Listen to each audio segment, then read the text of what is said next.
I saw a lot of wildlife photography on your Facebook page and here and there. And also I know you do a lot of wildlife photography. You go to forest, you go to Himalayan belt. Again, the forest littering or the littering in Himalayas or the wildlife area. How we can prevent this or how we can bring this into a system?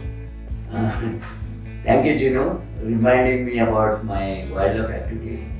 It's unfortunate during COVID period, I missed my forest, except the one trip I made to Tarawa in last year in April this year.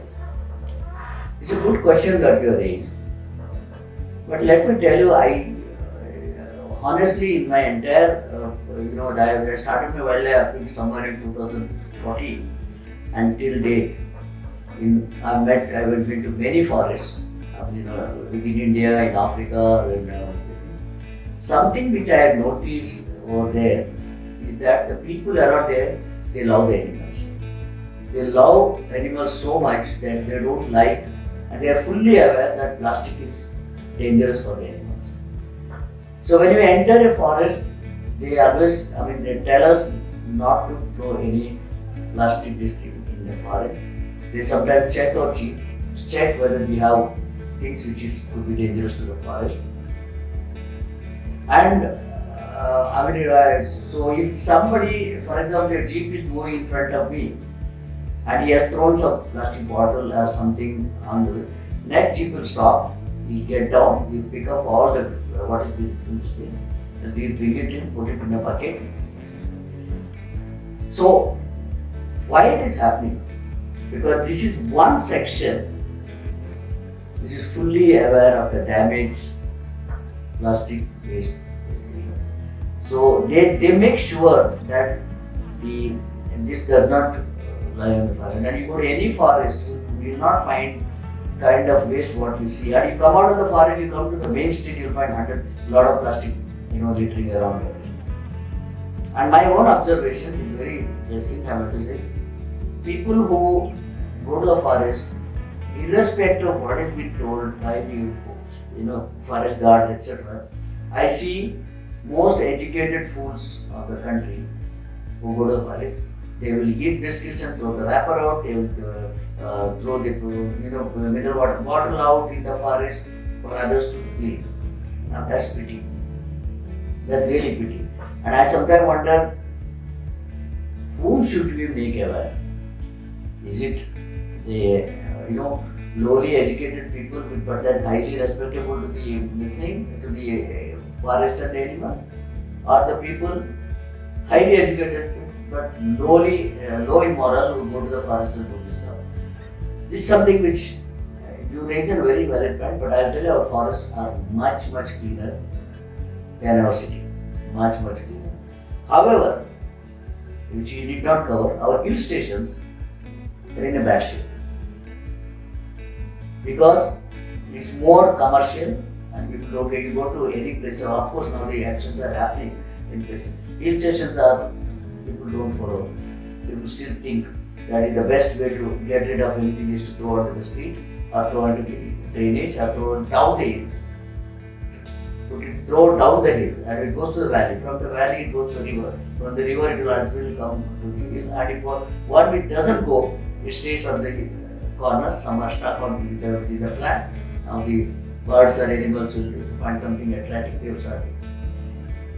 So with all the humbleness, I should say that first education has to happen to the educated fools, because we have to leave this world to the next generation. And the second thing I want to say, today is that it's not the plastic that is the problem.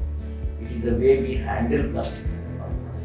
We need plastics. If somebody says that the world cannot now survive without plastic, we have been built on that. Our medicines, our food, our beverages, our way of life, our umbrellas, our switchboard, everything is converted to plastic.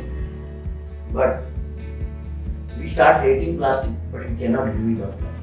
So my humble saying is that respect plastic. So when you respect something, you don't throw. So the slogan should be respect plastic. For what it gives. What it gives? It gives you medicine in a proper way, it gives you food in a proper way, it gives you beverage in a proper way. So start respecting plastic and don't litter it. That should be the way the slogan has to go down the line. Okay, and probably whatever we are doing, maybe you have to do it in different languages or probably in Hindi to some extent, because it can circulate in lower levels of logistic where people can understand it in manner. I may not be as good as this thing in Hindi. Probably my Hindi and Marathi may get mixed up to some extent because it's called a Mumbai Hindi, but I'll try to, and the same thing we can translate and do it in a different language in future. Okay? So, this awareness, I want to conclude on this entire awareness exercise what we discussed, is that the government and association should work on all that is accumulated, cleaning up all that is accumulated with all the mechanism, money, etc. whatever. The associations, academy, and to some extent industries should come forward to make a beautiful, educational training program to make sure that every child or every village adult understands that plastic is important to him for the life, but littering is bad, and it should be good in such a language that we feel like going to the temple when we do prayer because we are doing it because we respect God.